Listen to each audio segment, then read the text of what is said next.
Hey guys, this is Carrot from Stacks Gaming. I'm very glad to be on this channel. I will be doing the Weiß Schwarz content. Things to know about me are I'm a fucking weeaboo. I go to school in New Jersey.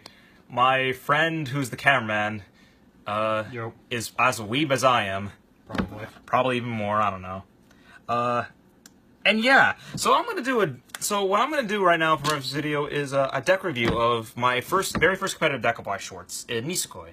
I actually used this deck after it got banned, so for those of you watching before it was breaking the game. You mean after? Yeah, after. I can't word. Yeah. Anyway. It's fine. I'll fix it for him. No, don't even say that. I'm gonna have whatever the guy's nickname is do it for me because reasons. Anyway, so I'm gonna get started.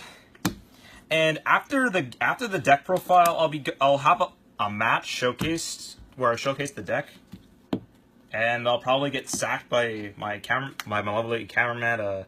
What do you want to be called? I'm gonna call you Joe the Hump Crump for right now. Just call me Crump. No, it has to be Joe the Hump Crump. Fine. All right. It's for memes. So yeah, just put the cards out like that. Yeah. So 4 gates and 4 Stoxels. Say the names. I don't remember. Dude. Feelings for 10,000 feelings for 10 years and Romeo and Juliet.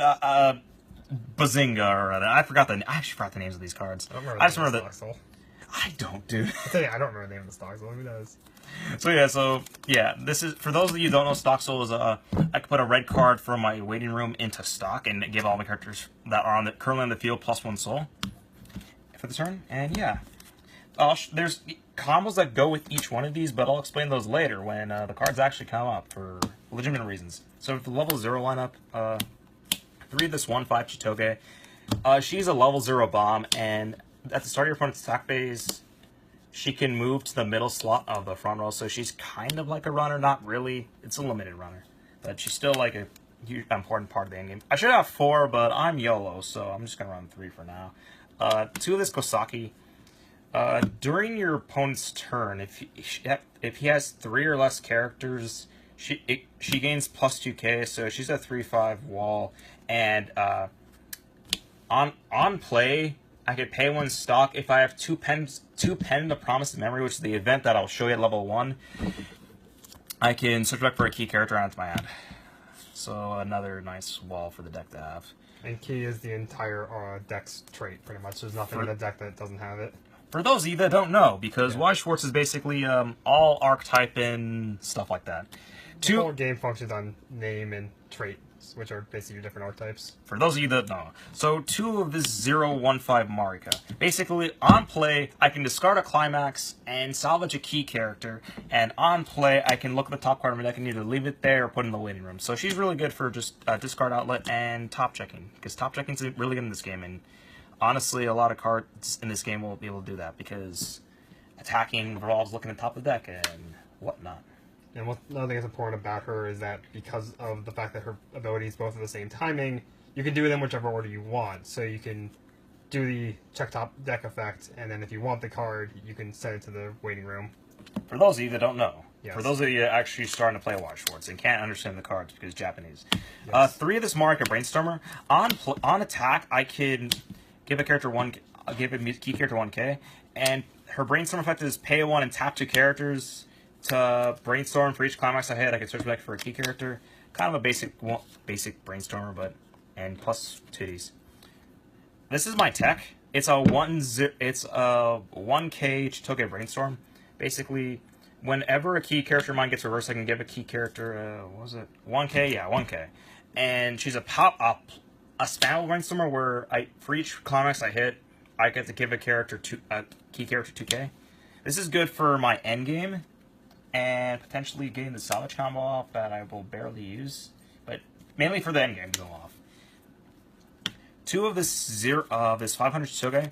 For those of you who play English and know the Asuna version and know Asuna's Married Life, this is basically Asuna's Married Life, but as a better girl. For those of you that like SEO because you suck. And last but not least, because I don't have the card, this 0/1/5 Raku. He used to be on the restriction list for Nisekoi, but he just came off this month. So, those who don't know, he's a global 500, and when he's placed on the end of stage, I can discard a card and salvage a Pen of Promise. This was busted back in the day, but now it can come off because Nisekoi is not like busted anymore. So yeah, thank God for not being busted, kids. Yay, power creep. Hell yeah. It's fine. Some sets are more or less immune.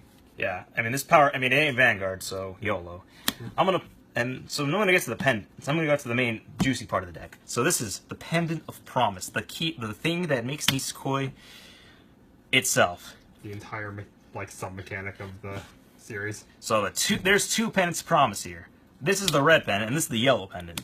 The red pendant is when I play the pendant, I can tap 2 characters, I salvage 2 key characters, and discard a card. And this goes to memory. They all go to memory. Yeah, all the pendants go to memory. And this one is literally search for a key character on play. Yep. And as you can see, this is the better one because I can use it whenever the hell I want. I don't have to tap shit, so that I can brainstorm. Brainstorm is important, kids. It's also literally a key part. Like literally, this in memory is so damn good for the deck you don't even know. Well, may as well show the next card, which is part of why you want it in memory. Well, one of the few reasons why. The first thing in the archetype. Well, we saw the Kosaki from earlier, but this is the first thing that actually matters. Yes, Joe. Yes. Now let me talk. This is my deck profile, Kitty. So this is a 1045 Shogun that gains 2k power if you have a Pendant Promise to memory. So she'll be a 1065 beater always. It's not that great. I mean, well, it's kind of okay, but there's things that need to be desired, kids. The next part of the reason why this Pendant Promise thing is a 1035 Marika. On play, I get to reveal the top card of my deck, and if it's a key character, I get to add in my hand and then discard a card. And then, if there's a Pendant Promise memory, she becomes a level 1 Suicider. For those of you who don't know, literally this means I can just kill level 1 or 0 just by literally swinging this thing, and if it's weaker, it'll go reverse, but so will that bitch. So yeah. Yay bombs. Yay bombs. Especially when they have good effects. Hell yeah. Actually, I'm going to go to this card first. So this is a 1/5 backup. Yellow, worst girl. Not the point. Vanilla. And also worst girl. Also worst girl. Same. And then finally, the last piece. 2 of the salvage combo. Basically, when I reverse a character with the Gate Climax in play, I get to salvage a key character. It's not, I don't really use this anymore because it kind of sucks, but YOLO. When I do get it off, it's always nice to have. So that's all level 1, kids. What he means by basically saying that it's not used much is that back when that came out, there wasn't much walling in the game. And now there's a lot. But yeah, now a lot of decks wall, so you don't get to reverse 3 lanes and then laugh about it. Yeah. Power creep. But it's better than Vanguard and Yu-Gi-Oh! Anyways, so I'm gonna go into this Marika. By the way, Marika's best girl for all you don't know, and if you disagree, well, I'm gonna roast you hell on you. I'm gonna roast you hell in the comment section. Anyway, so on play, this Marika gains 500 times the number of key characters I have in the field. Then it has a climax combo with this Stock Soul. So basically, on attack, when the Stock Soul is played, I pay 1, and she gets plus 1k times the number of key characters. No, she get no. Isn't it? No, this is on play, Joe. But with the climax combo, she gets plus 5,500 power. Oh, with straight power on her. And when she reverses an opponent, she can top deck that shit. She can top deck that character, which means she's basically the only answer I have to the early play level 3s. And for those of you who don't know, level 3s that come in level 2 are actually really popular nowadays, and honestly, usually seen in every single deck in competitive play. So killing those suckers are important, and that's what this Marika does. It's not really that good, but YOLO. It's what I have, kids. Take the answers you got. Exactly. Next thing is this stat counter. This 2/1 Shogun that looks like a freaking ghost. Basically, she's a 2/5 backup, and when I use this backup, I can pay 2 cards, sack a character, and then send an opponent's character that has a higher level than the opponent currently is, and send it to the waiting room. Basically, if the opponent's character has say a level 3 and they're at level 2, basically send that character to the waiting room. It functions as an anti-change counter, an expensive one, but it also counts as a sack counter, which means you can use it to avoid on-reverse effects. And those are not as common anymore, but they're still around and could be useful. And this is a 2/1 Shogun. Basically, all level 3 or higher characters in front of this game, plus 2k power. And then, when I use a startup effect, I can give a character 500 power. So it keeps my key pieces alive. My key level 3 is alive, which I'm going to go to right now. I'm going to keep this worst girl alive and kicking. For much the color worst girl, though, she's easily the best card in this deck.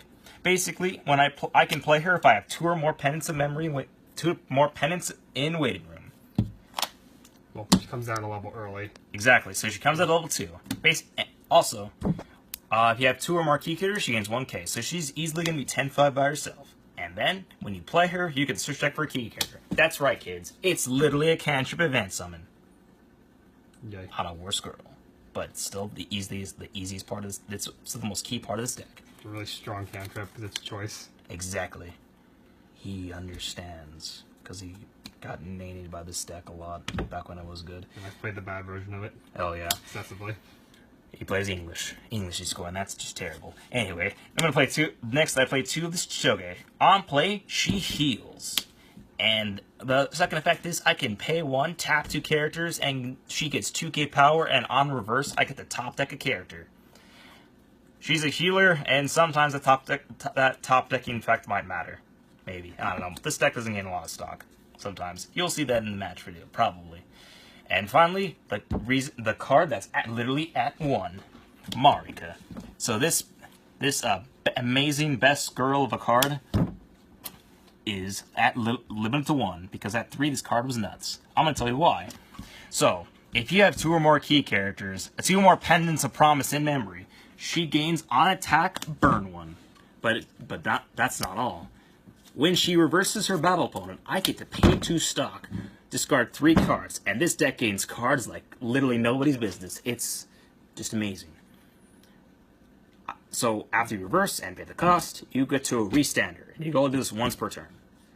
Basically, filling 3 of these Marikas and being able to reverse at least once or twice was just too devastating back in the game, and they decided to put this bitch to 1. So yeah, that's the deck as it is. My thoughts on this currently right now? It's easily B tier because it just gets outraced by a lot of current decks right now. It could do the same thing every time, but it might not have enough stock to do so. So yeah, kids, just look out for that sweet ass match video in like I don't know, probably 2 hours when we get another camera and actually like watch us have a game, because we don't have a tripod, kids. Later. Super rip.